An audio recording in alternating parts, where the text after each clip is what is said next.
ઓમ ગણેશ હર હર મહાદેવ. તુલસી વિવાહ આ વખતે ક્યારથી આરંભ કરવાના રહેશે? શું 1 નવેમ્બરથી કે 2 નવેમ્બરથી?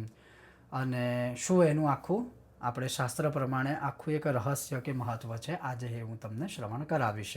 જો તમને આ વિષય વિડીયો સત્સંગ પસંદ આવે તો લાઈક કરજો, શેર વધુમાં વધુ કરજો અને ચેનલ પર નવા હોય તો સબસ્ક્રાઈબ કરજો. તો સૌથી પહેલાં તો આપ સૌને તુલસી વિવાહની મારા તરફથી ખૂબ ખૂબ શુભેચ્છાઓ.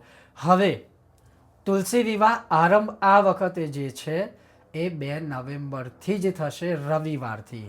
હવે ઘણા લોકો એમ કહેશે કે આમ તો આપણે એકાદશી, હું 1 નવેમ્બરે કહેતો હતો, તો એકાદશી વ્રતનો નિયમ અને તુલસી વિવાહ આરંભનો નિયમ, આ બે નિયમને જનરલાઇઝ ના કરવા, જે લગભગ મોટા ભાગે આપણા લોકો આવું જ કરે છે.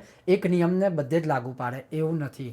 તુલસી વિવાહ અને એકાદશી વ્રત, એમાં કન્ફ્યુઝન થોડું દૂર કરું તો તુલસી વિવાહ આ વખતે 2 નવેમ્બર રવિવારથી કેમ શરૂ થશે? તો તુલસી વિવાહ જે છે એ એકાદશી યુક્ત દ્વાદશી રહેશે, એટલે 11સથી શરૂ થાય અને પૂનમે પૂરા થાય. તો જ્યારે 2 નવેમ્બર હશે સૂર્ય ઉદય, ત્યારે સવારે 7:31 સુધી કઈ તિથિ છે? 11 છે. એના પછી તો 12નો ક્ષય છે ઓલરેડી, છતાં પણ 11, 12, 13, 14 ને પૂનમ, એક તિથિ ભલે વધઘટ હોય, પાછું એને કાઉન્ટ ના કરવું કે તમે 5 કહેતા હતા 4 દિવસ થઈ ગયા, 4 કીધા 5 કે 6 થઈ ગયા.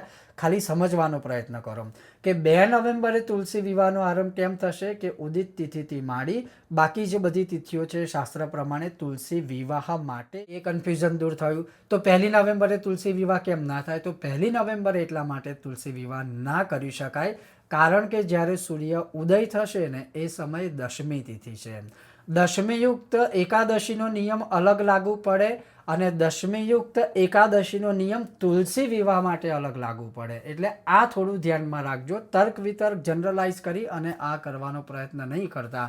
હવે ઘણા લોકો પાછા એમાંય ડિટેલમાં એવું જોવે છે કે તુલસી વિવાહ તો ચલો ઠીક છે કે આપણે 2 નવેમ્બરથી શરૂ થાય છે, તો તુલસી વિવાહ શું ખાલી 2 નવેમ્બરે જ કરાય? નહીં. તમે તુલસી વિવાહ 2 નવેમ્બરથી માંડી અને દેવ દિવાળી એટલે પૂનમ સુધી આ બધી તિથિઓમાં કરી શકો. ઘણા લોકોના એ પણ પ્રશ્ન છે કે રવિવાર છે, તો રવિવારે તો તુલસીની પૂજા ના થાય, તો પછી તુલસી વિવાહ કેવી રીતે કરાય? એટલે મગજમાં ભ્રમ અને વહેમનો દરિયો બધા લોકોને વહી રહ્યો છે અત્યારે, એ દૂર કરું. તો કોઈ જગ્યાએ એવું નથી લખ્યું કે રવિવારે તુલસીજીની પૂજા ના કરાય. રવિવારે શું ના થાય? રવિવારે તુલસીજીના પાંદડાઓ તોડાય નહીં, તુલસીજીને ચૂંટાય નહીં. એટલે કે જે આપણે પાંદડા તોડીએ, ડાળખીઓ તોડીએ, એ બધા કામ રવિવારે તુલસીજી માટે ના થાય. આપણા લોકોએ પછી એવું વિચારી લીધું કે ભાઈ રવિવારે તો તુલસીજીને કશું અડવું નહીં, કશું કરવું નહીં, નમસ્કાર કરવા નહીં, દીવો કરવો નહીં, એવું નથી. હું વારે ઘડીએ કહેતો રહું છું કે આપણામાં એક વસ્તુ એવી હોય કે એને એવી પરંપરા બનાવી દે કે અંધશ્રદ્ધામાં ભય ફેલાય છે.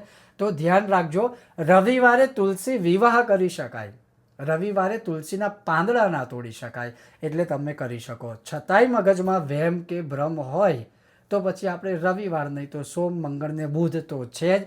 પાછો બુધવારે નવો પ્રશ્ન લોકોને ઊભો થશે, શું કે બુધવારે તો લગ્ન પછી દીકરીની વિદાય ના થાય, તો તુલસીજીની વિદાય કેવી રીતે થાય?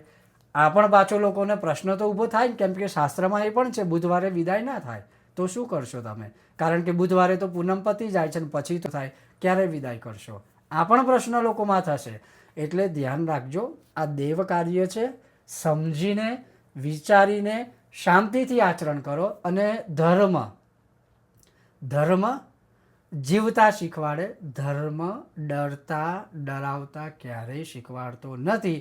છતાં પણ સૌને મારા જય શ્રી કૃષ્ણ.